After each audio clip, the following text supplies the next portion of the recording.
छात्र कक्षा 4 विषय हिंदी इकाई नंबर 5।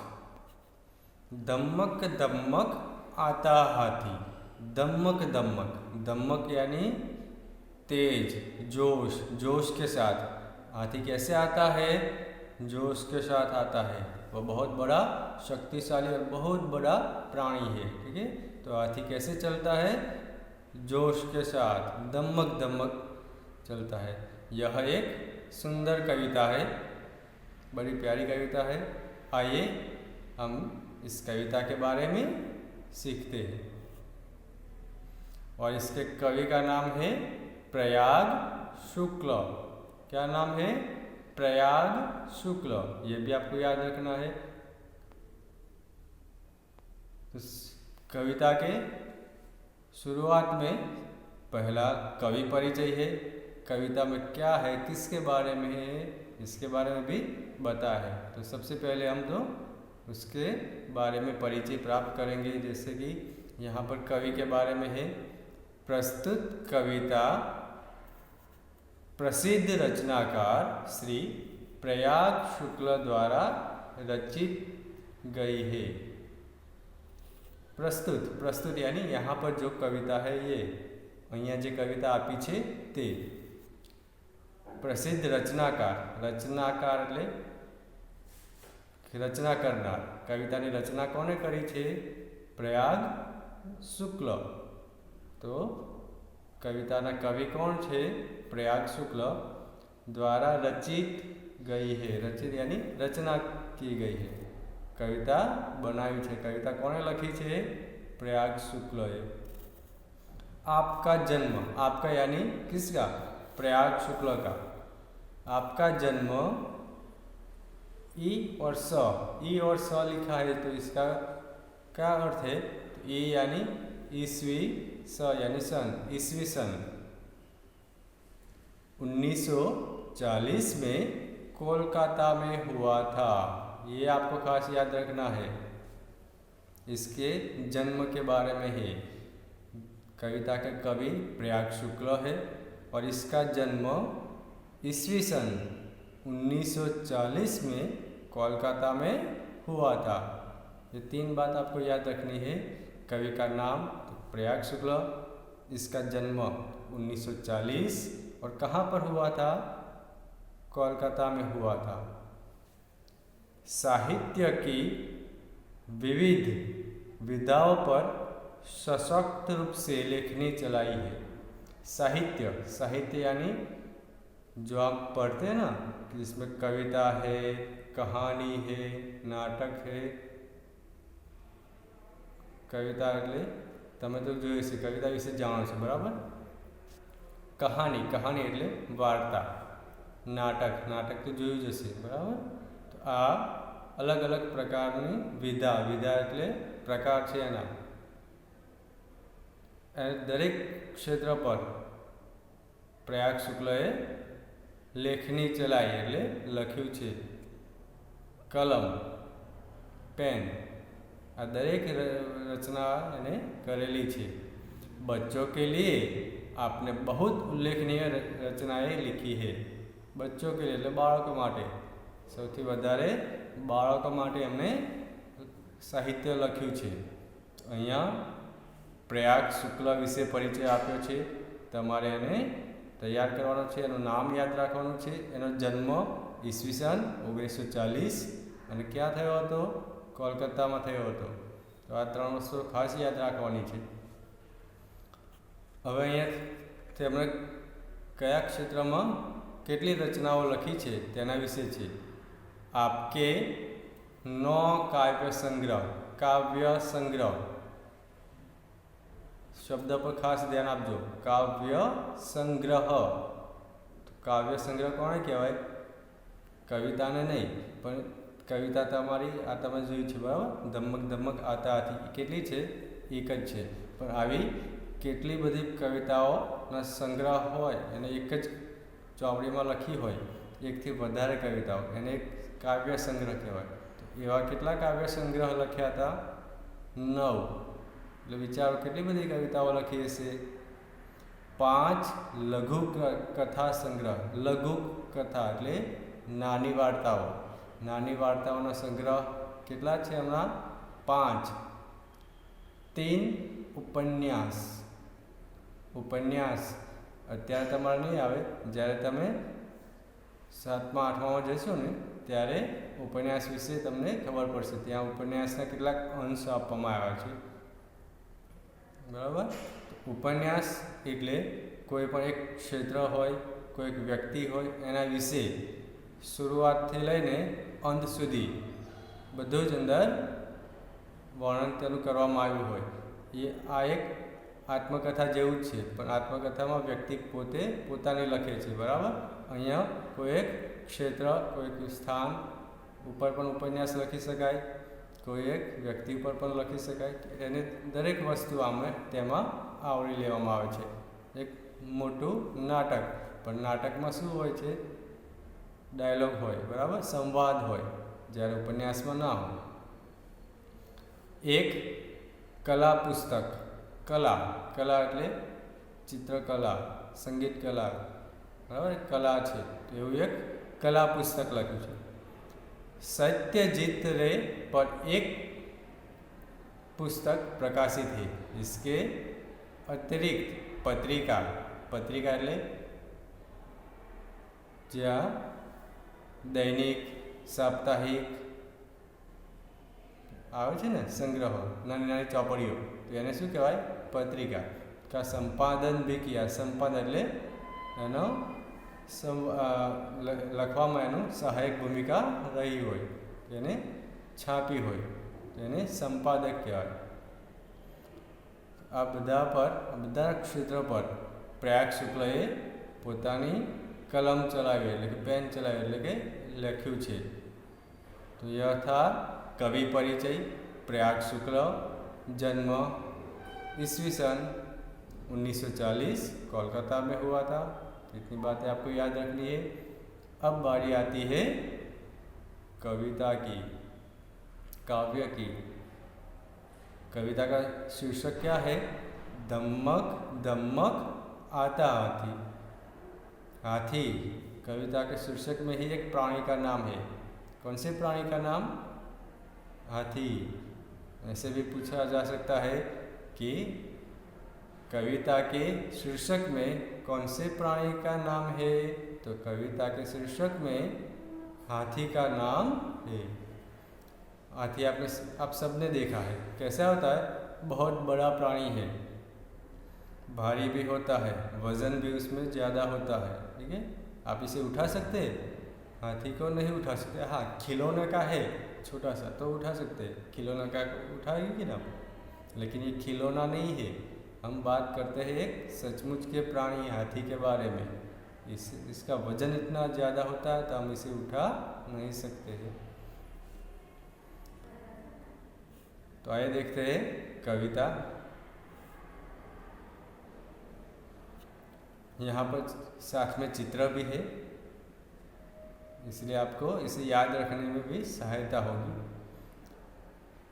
कविता के पहले 2 पंक्ति है दम्मक दम्मक आता हाथी, दम्मक दम्मक जाता हाथी.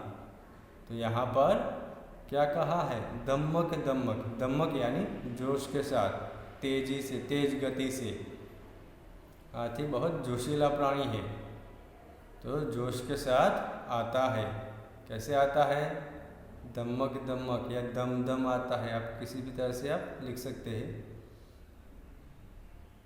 दम्मक दम्मक जाता हाथी. हाथी कैसे जाता है?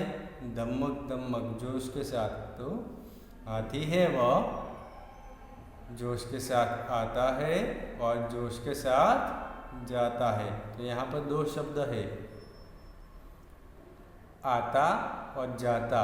ये दोनों एक दूसरे के विलोम. विलोम यानी विरुद्धार्थी शब्द है. आता शब्द का विरुद्धार्थी क्या है? जाता. और जाता का आता. तो ये भी आपको याद रखना है. जोश के साथ हाथी आता है और जोश के साथ ही हाथी जाता है. कैसे चलता है? हाथी जैसे चलता है तो मानो नीचे की धरती एकदम हिल रही हो, ऐसा आपको एकदम, आप हाथी के नज़दीक खड़े होंगे तो ऐसा महसूस होगा। तो हाथी जोश के साथ आता है और जोश के साथ जाता है। यहाँ पर आप हाथी का चित्र देख सकते हैं। बहुत बड़ा प्राणी है, जोशीला प्राणी है और साथ में ताकतवर भी प्राणी है। अपने सूंड उठाता हाथी, ये क्या है? इसकी नाक है। इसे क्या कहेंगे? इसे कहेंगे सूंड। सूंड कहे છે ને આપણે હાથીની सूंड, तो यानी हिंदी में सूंड कहवाय। अपने सूंड उठाता हाथी, और इस तरह से ऊपर उठाता है। दूसरे चित्र में आप देख सकते हैं, यहाँ पर ऊपर उठाई हुई है। अपने सूंड गिराता हाथी, उठाता भी है और गिराता भी है। गिराना यानी नीचे लाना। उठाना और गिराना दोनों शब्द भी एक दूसरे के विरोधी शब्द है, विलोम शब्द है। अपने सूंड हिलाता हाथी, हाथी ने देखा होगा नज़दीक से कभी, तो आपने इसके सूंड के बारे में आपने तो खास देखा होगा। एक ही तरह से वो लटकती रहती है, नहीं, बार बार हिलाता रहता है, कभी आगे कभी पीछे, ऊपर नीचे हिलाता रहता है ना। तो हमेशा हाथी अपनी सूंड हिलाता रहता है। अपने सूंड घुमाता हाथी, साथ में वो क्या करता है? अपनी सूंड को भी घुमाता है, गोल गोल घुमा सकता है। कैसे? यहाँ पर है तो ये सूंड है, वो गोल गोल घुमा सकता है। यहाँ पर जो दमक है, इसके समानार्थी शब्द दिए हैं जोश और तेज। दमक दमक आता हाथी, दमक दमक जाता हाथी। हाथी कैसे आता है? जोश के साथ आता है और जोश के साथ जाता है। आगे की पंक्ति है, जब पानी में जाता हाथी। जब જ્યારે पानी में એટલે પાણીમાં, જાતા એટલે જાય છે, જ્યારે હાથી પાણીમાં જાય છે શું થાય છે? यहाँ पर एक शब्द है पानी। पानी शब्द के समानार्थी यानी समान अर्थ वाले शब्द कौन कौन से मालूम है? इसे आपको तैयार करना है खास। जैसे पानी, तो पानी को हम जल भी कहते हैं, नीर भी कहते हैं, सलील भी कहते हैं और वारी भी कहते हैं। वारी में रखो हस्वई आएगी, दीर्घई नहीं। तो जल का समानार्थी शब्द, पानी का समानार्थी है जल, नीर, सलील और वारी। तो जब पानी में, જ્યારે પાણીમાં હાથી જાય છે તો શું કરે છે? સાબુ લગાવીને નાય છે? ઘસી ઘસીને નાય છે? ના, ભરભર સૂંઢ નહાતા હાથી। ભરભર સૂંઢ એટલે એની સૂંઢ હોય, એની સૂંઢ એમાં પાણી ભરે છે અને એ નહાય છે। હાથીની એક સૌથી મોટી કમજોરી હોય તો શું છે? પાણી।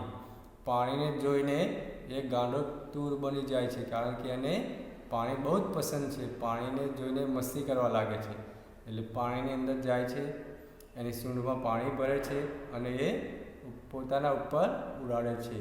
અને જો તમે ત્યાં ઉપર તો તમારી ઉપર પણ નાખી શકે, મસ્તી કરે છે। પાણીને જોઈને ખૂબ જ મસ્તીમાં આવી જાય છે। અહીંયા શું કરે છે હાથી? જ્યારે આપણે પાણીમાં જાય છે ત્યારે પોતાની સૂંઢની અંદર પાણી ભરે છે અને એને પોતાના શરીર ઉપર નાખે છે અને નહાય છે।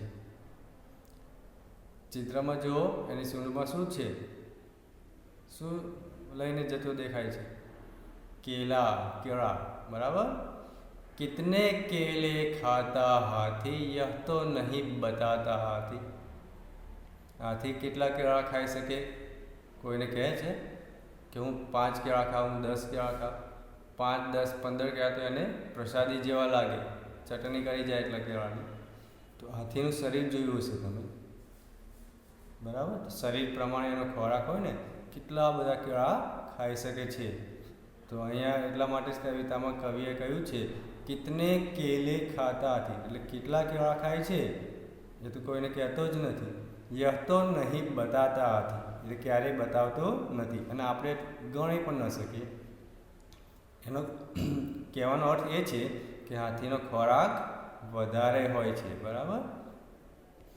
ધમક ધમક आता हाथी धमक धमक जाता हाथी. जोश के साथ हाथी आता है और जोश के साथ जाता है. तो यह थी एक छोटी सी कविता, एक अच्छी कविता है. कविता को आपको तैयार करना है, काव्य पंक्ति में आ सकती है. ठीक है. तो आप इसे तैयार कैसे करेंगे, तो आप आगे आपने देखा होगा, यहाँ पर देख सकते हैं आप. पहली 2 लाइन तो आपको जल्दी से याद रहेगी, धमक धमक आता हाथी धमक धमक जाता हाथी. दूसरी 4 लाइन है वो आप कैसे याद रखेंगे, अपनी सूंड उठाता, पहले उठाना फिर गिराना. पहले सूंड ऊपर की तरफ उठाता है, फिर गिराता है, फिर हिलाता है और घुमाता है. ये 4 शब्द आप याद रहेंगे तो बाकी वाले शब्द तो एक जैसे ही है. पहले आता फिर जाता, उठाता गिराता हिलाता घुमाता. इतना याद रखेंगे 6 शब्द. तो ये जो 8 लाइन है आप आसानी से याद रख सकते हैं. ठीक है. इसके बाद जब पानी में जाता हाथी भर भर सूंड नहाता हाथी, कितने केले खाता हाथी यह तो नहीं बताता हाथी. ये दूसरी 4 लाइन है. बस आपको इससे इतने ही, पहले 8 लाइन में 6 शब्द ही आपको याद रखने हैं. आता जाता उठाता गिराता हिलाता और घुमाता. और इसके बाद केले, पानी वाली और केले वाली 2 बात. तो इस तरह से याद रखेंगे तो पूरी कविता आसानी से आपको तैयार हो जाएगी. अब आप इसे किस तरह से तैयार कर सकते हैं, इसे ध्यान से सुनिए. धमक धमक आता हाथी धमक धमक जाता हाथी, अपनी सूंड उठाता हाथी अपनी सूंड गिराता हाथी, अपनी सूंड हिलाता हाथी अपनी सूंड घुमाता हाथी. धमक धमक आता हाथी धमक धमक जाता हाथी. जब पानी में जाता हाथी भर भर सूंड नहाता हाथी, कितने केले खाता हाथी यह तो नहीं बताता हाथी. धमक धमक आता हाथी धमक धमक जाता हाथी, अपनी सूंड उठाता हाथी अपनी सूंड गिराता हाथी. तो इस तरह से इसे हम अच्छे से गा भी सकते हैं और आपको गा के तैयार करनी है. ठीक है. और ये समानार्थी शब्द है, इसे भी आपको तैयार करना है. पानी का जल नीर सलिल वारी. ठीक है. ये समानार्थी शब्द है, तो इसे आपको तैयार करना है. और ये हाथी जो बहुत शक्तिशाली होता है, ताकतवर होता है, इसलिए लोग इसका उपयोग कहाँ कहाँ पर करते हैं. आजकल तो जेसीबी जैसे बड़े ताकतवर वाहन आ गए हैं, लेकिन पहले जब ये नहीं थे तो जंगलों से लकड़ियाँ लाने के लिए हाथी का उपयोग होता था. ठीक है. और राजा महाराजा इस पर सवारी भी करते हैं, क्योंकि ये बहुत ताकतवर और साथ में कीमती भी प्राणी है. क्यों कीमती है, इसके दांत सबसे ज़्यादा जो मूल्यवान होते कीमती होते वह हाथी के दांत है. ठीक है. इससे आभूषण बनते हैं, इसलिए ये बहुत कीमती होते हैं. हाथी के बारे में अगर आपको निबंध लिखना है तो आप 10-12 पंक्तियों में भी आसानी से निबंध लिख सकते हैं. इसके परिचय के बारे में, जैसे हाथी कैसा प्राणी है, कहाँ रहता है, उसका रंग रूप आकार, इस सब का वर्णन करेंगे तो आसानी से 10-12 पंक्ति तो हो सकती है. ठीक है. तो ये कविता आपको तैयार करनी है. कविता के कवि प्रयाग शुक्ल है. ठीक है. और अब इसका जो अभ्यास और स्वाध्याय है इसकी चर्चा हम बाद के वीडियो में करेंगे। अभी के लिए आपका होमवर्क है, कविता को एक बार ध्यान से देखिए, पढ़िए और कविता तैयार कीजिए। ठीक है, धन्यवाद।